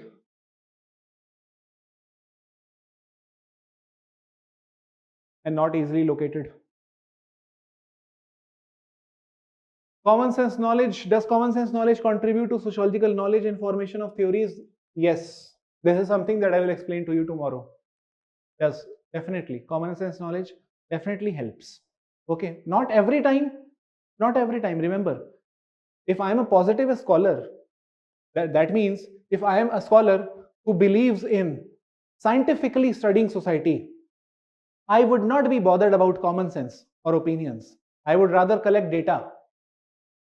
Okay, data that can be reliable, that is, or valid.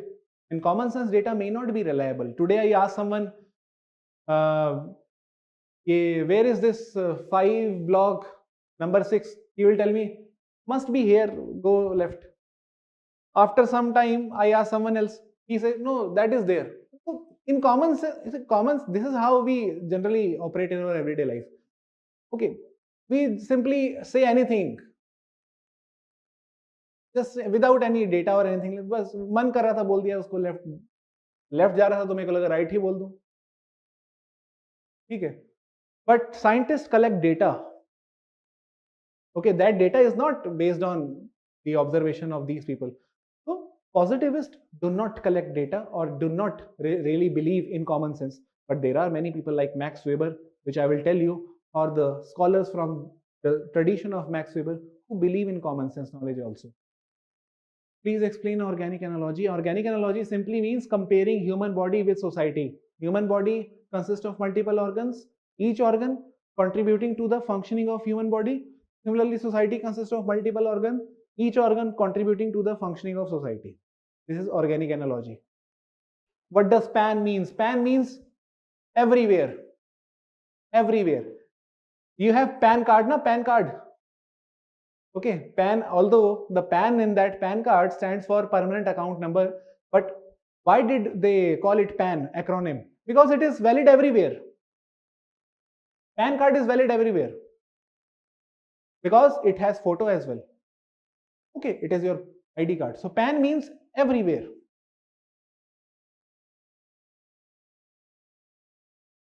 Okay. Sir, you mentioned that Rohit, sir, you mentioned that Marxism is not an opinion. Would like to know what scientific method Karl Marx used for his theory. What scientific method? He collected data. Karl Marx, he sat in museums, British libraries, day and night for 10 years. Whatever he knew about feudal society, whatever he knew about ancient society, slavery, he knew everything from the textbooks which were reliable, which were collection of the libraries that we had in the British times. He used to spend entire day and night in those libraries. And that was for him data. He never used to ask people, what do you think capitalism is exploitative? Exploitative तो है, छुट्टी देते नहीं है. So this is not his theory is based on. Okay. Nutan Chaurasia, in prison we don't have mortification of self. है ना, बिल्कुल है. Okay, once you become prisoner, you will no longer be leading your life the way you used to. Person comes out very differently after going to prison. His original self is completely destroyed. Okay, so shall I take your leave now? Okay, goodbye. Revise कर लो इसको अच्छे से. We'll meet tomorrow. We'll continue from this point only. Okay. Thank you. Bye bye.